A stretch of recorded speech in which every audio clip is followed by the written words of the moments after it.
Scream 6. On va pas dire que le film était très attendu de ma part, dans le sens où ceux qui ont vu ma critique du 5 le savent, j'étais pas très fan. Ok, le film était correct du 5, il y avait des bons points, mais il y en avait d'autres qui étaient discutables. Et le 6 en fait, c'est un peu pareil. Donc quand j'ai vu la bande-annonce, même s'il y avait à nouveau Jenna Ortega, dont je suis fan avec la série Mercredi, je suis en train de préparer la vidéo, mais elle va mettre un peu de temps à sortir. Et bah pour autant, Scream 6 n'est pas un film que j'attendais. C'est pas parce que tu me faisais « Waouh, je suis un Ghostface différent d'habitude ». Ouais bah, toujours pas intéressé. Donc le film est sorti, j'ai quand même fait l'effort d'aller le voir alors que j'en avais pas envie, parce que des fois je me dis qu'on apprend bien aussi d'un film un peu discutable ou d'un mauvais film plutôt que d'un bon film. Et est-ce que ça valait le coup de le voir au ciné? On va voir ça. Mais parlons d'abord de l'histoire de ce film. Samantha et Tara tentent d'aller de l'avant malgré que ça soit plus difficile pour Samantha qui est toujours aussi traumatisée. Le problème est qu'un nouveau Ghostface a fait son apparition et qu'il compte bien s'en prendre à Tara et à Samantha, donc le cauchemar va recommencer. En gros, c'est l'histoire du film globalement résumée. Et qu'est-ce que j'ai pensé de Scream 6? Eh ben, je vous avoue que pour moi, je crois qu'on tire encore un film de trop. J'irai pas jusqu'à dire que c'est un mauvais film qui détruit la saga, hein, non, mais pas encore au niveau de Pirates des Caraïbes 5 de ce niveau-là. Mais c'est quand même un film,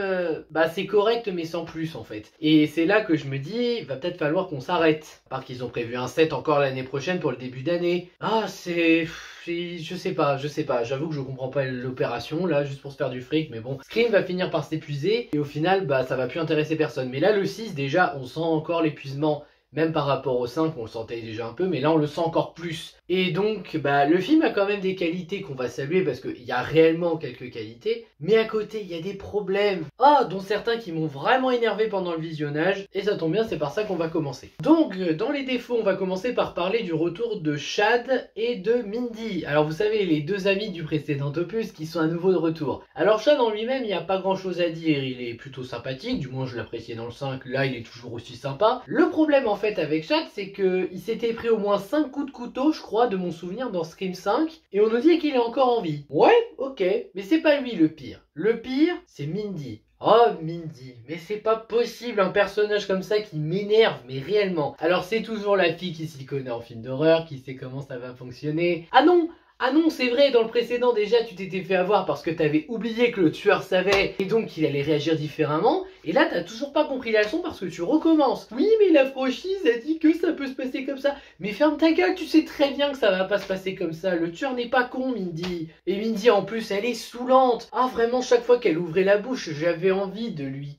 casser les dents. Le personnage, pas l'actrice. Laissez l'actrice en dehors de ça s'il vous plaît. Mais réellement Mindy, et on parlera aussi, partie spoil, d'un truc avec elle et avec Chad, parce que là, vraiment, ça devient vraiment scandaleux pour le coup. Il y a que Kirby, l'ancienne de Scream 4, qui a un peu d'intérêt à être là. Samantha et Tara, toujours, mais bon, partie positive pour elle. Après, en négatif, je parlerai, puisqu'on est sur Mindy, on va revenir sur une scène que je trouve complètement inutile. Mindy et Kirby qui discutent de quel film d'horreur est bien ou pas. Je vais pas revenir sur leur goût d'ailleurs parce qu'on n'est pas là pour ça, chacun ses goûts. Mais là, cette scène-là, elle servait à rien, elle apporte rien. Si c'est pour faire un rapprochement entre Kirby et Mindy, c'est raté parce que les deux en fait ne se parlent pas tant que ça du film. Sinon, un détail dont on peut parler ici, autant les précédents Scream avaient des critiques sur les spectateurs, la société, des clichés de films d'horreur, tout ça, il y avait une petite critique derrière que tu ressentais. Même pour le 5, on l'avait ressenti envers les fans puristes qui veulent à tout prix dire que c'était mieux avant mais où on peut faire mieux.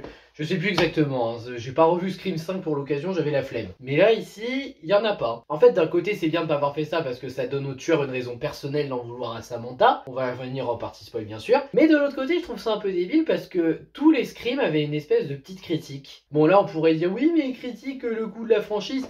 Non, en parler juste comme ça pour une scène et après ne plus en parler ou même que ça soit pas lié à Ghostface ou quoi que ce soit, non, c'est pas une critique de la franchise, il y a juste eu un petit tacle comme ça et c'est tout. On a toujours de l'humour un peu discutable, bon il n'y a pas beaucoup de blagues mais c'est des blagues dont on aurait pu se dispenser, surtout le jeune timide qui dit « ça veut dire que je vais mourir puceau ». Ah bah oui, c'était clairement ce qu'il fallait dire, bravo, j'applaudis.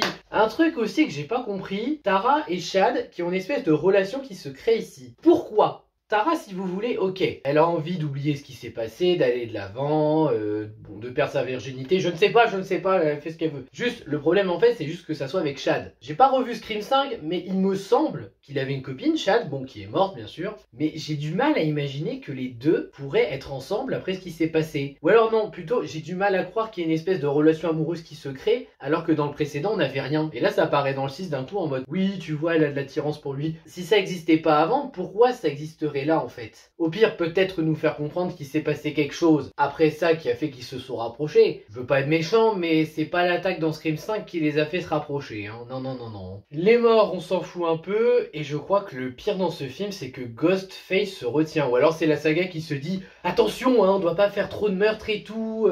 En fait, je vais pas vous spoiler les morts, mais concrètement, il y a pas mal d'attaques pour très peu de morts. Alors que Ghostface, il fait quand même des gros dégâts sur les victimes, hein. Donc j'ai du mal à croire que ces personnes soient encore en vie. Ça crée d'ailleurs des moments d'incohérence, mais j'ai pas compris. Mais ça, on en parlera en partie spoil, parce que si je vous spoil ici, ça va pas le faire. L'horreur, j'ai rien à dire, c'est d'un ennui, ou du moins c'est pas vraiment marquant, ça fait pas réellement peur. Et la séquence de fin, elle aurait pu être bien s'il n'y avait pas eu ce plan final de Ghostface. Même si je crois que c'est une manière des producteurs de teaser, haha, il y aura un set. Bref. On va quand même dire un peu de positif parce qu'il n'y a pas que du négatif. Dans le positif, on a les personnages. On a toujours Samantha jouée par Melissa Barrera. Elle est toujours un peu traumatisée de ce qui s'est passé dans le 5, du fait qu'elle soit la fille du tout premier tueur de Scream, Loomis. Et donc ici, elle est toujours traumatisée, elle essaye d'aller de l'avant en parlant à son psy et autres, mais malheureusement, elle a quand même du mal, et quand ce Ghostface refait surface, bah forcément c'est encore plus difficile. Après, j'avoue que Samantha a des raisons d'agir comme ça, elle est inquiète, surtout pour sa sœur qu'elle cherche à protéger à tout prix, elle se méfie de tout le monde, et vu ce qui s'est passé dans le précédent opus,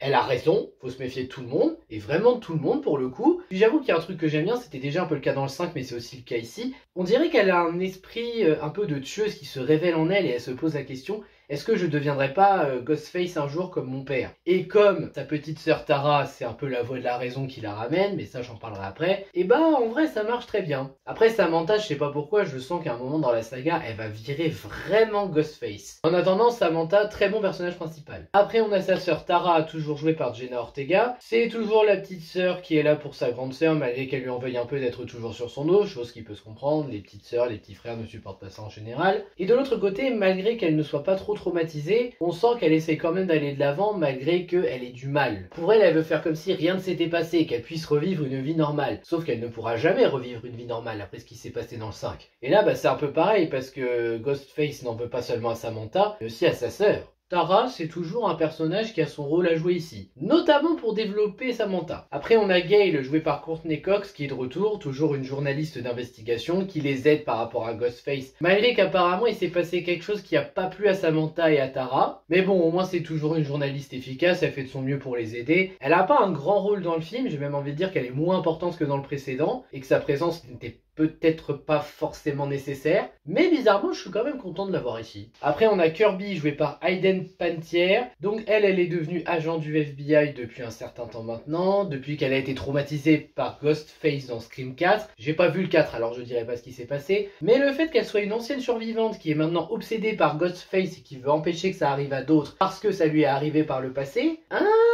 faut avouer que c'est une bonne idée. Après, c'est surtout le personnage du flic sympathique qui aide nos personnages, mais honnêtement, Kirby, je l'aime bien. Et enfin, si je devais donner un dernier personnage positif, ça serait Danny, joué par Josh Segarra. C'est le nouveau petit ami de Samantha qu'elle voit en secret, elle ose pas en parler à ses amis. Et j'avoue que vu ce qui s'est passé dans le précédent, moi aussi je me suis méfié de lui. Moi aussi je me suis dit, ah, attention, vu ce qui s'est passé avant, Samantha, attention. Parce que oui, il est gentil, il est là pour elle et tout, mais quand même, méfie-toi, hein, parce que Ghostface, c'est des mecs un peu spéciaux et ils cachent bien leur jeu. Mais sinon, en dehors de ça, c'est un personnage attachant qui aide Samantha quand il le faut. Il y a des chances que ça se passe bien avec lui cette fois. Ce qui est le plus mis en avant ici, c'est la relation entre Tara et Samantha qui est remise en question par rapport à ce qui s'est passé, par rapport à ce qu'il va se passer. Elle ne voit pas les choses de la même façon, l'une se méfie de tout, l'autre ne se méfie de rien parce qu'elle veut oublier et faire comme s'il ne s'était rien passé. J'avoue que cette relation entre sœurs est bien développée, notamment par rapport au symbolisme. Le symbolisme pour Samantha, parce que d'un côté, elle voit son père le tueur, elle se dit est-ce que je vais être comme lui, est-ce que je dois être comme lui. De l'autre côté, il y a Tara qui est un peu sa lumière qui la ramène sur le chemin de la raison. Donc de ce côté-là, oui, je trouve que la relation entre sœurs et le symbolisme sont efficaces. Le jeu d'acteur, bah ça va. ça s'en sort. Les décors sont plutôt sympas, les musiques passent mais sans plus. L'évolution de Samantha est très intéressante, encore une fois par rapport à son passé et de son père, Ghostface qui revient encore,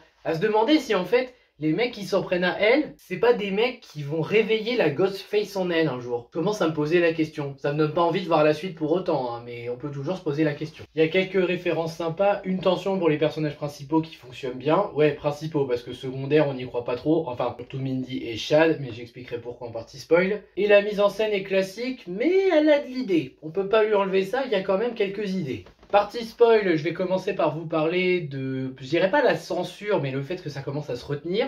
Parce qu'en fait, pour vous expliquer, déjà dans le 5, on avait ce problème de Chad qui était encore en vie alors qu'il s'était pris 5 coups de couteau. Ok, alors 5 coups de couteau, je suis pas un expert en médecine, mais je sais pas pourquoi, je crois que normalement tu peux pas survivre à 5 coups de couteau. Ou alors c'est peut-être moi qui me trompe, dites-le, hein, parce que moi je suis pas un expert. Mais dans celui-là, c'est encore pire parce qu'on a Chad qui se fait choper, qui se prend 10 coups de couteau au moins par 2 Ghostface. Le mec à la fin, il est dans une civière. Non, il est en vie, tout va bien. Pardon ?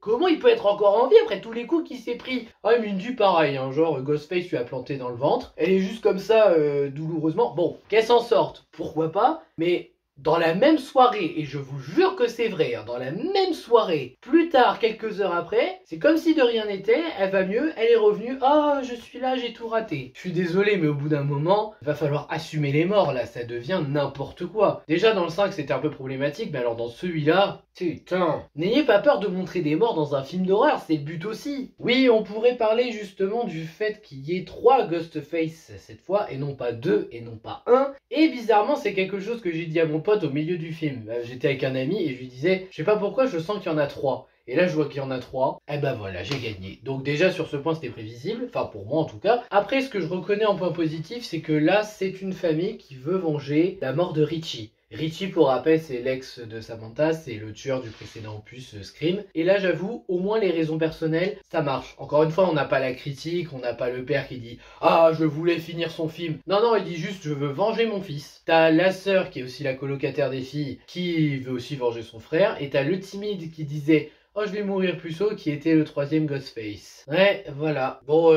sur le coup, 3 Ghostface, ça se voit venir, mais au moins, eux, ils ont des bonnes raisons d'agir ainsi. Et mention spéciale pour Tony Revolori, je sais plus exactement son nom, je suis désolé si je l'ai écorché, parce qu'autant je déteste son Flash Thompson dans le MCU, pas à cause de l'acteur, à cause de l'écriture qui est vraiment à chier, et du non-respect envers le comics aussi, hein, disons-le, mais autant là je trouve qu'il aurait fait un bon Ghostface, parce qu'au début c'est lui le Ghostface, il attaque son professeur de cinéma, et après en fait quand il revient chez lui, son coloc est mort, et on voit qu'il y a un autre Ghostface qui a un autre objectif. Lui, son objectif, c'était de finir le film de Richie. Ça veut dire qu'on aurait pu avoir 5 Ghostface s'ils avaient collaboré ensemble. Mais bon, les raisons étaient pas pareilles et je crois qu'il voulait faire en sorte que ça soit une affaire de famille. Donc, pour conclure, qu'est-ce qu'on pourrait dire? Bah, que Scream 6, c'était correct mais sans plus, mais qu'honnêtement, et je suis désolé mais je le pense sincèrement, faudrait arrêter la saga tant qu'on peut encore. Parce que là, ça va, vous êtes encore dans le correct. Ça va donner quoi quand vous serez dans le moyen, voire le médiocre? Et encore, ça a commencé pour certains. Je pense que le 5 et 6 a été détesté par certains pour des raisons compréhensibles. Moi, je ne déteste pas encore, mais je vous avoue, de savoir qu'il va y avoir un 7, déjà, ça ne m'emballe pas, parce que ce 6 était très discutable.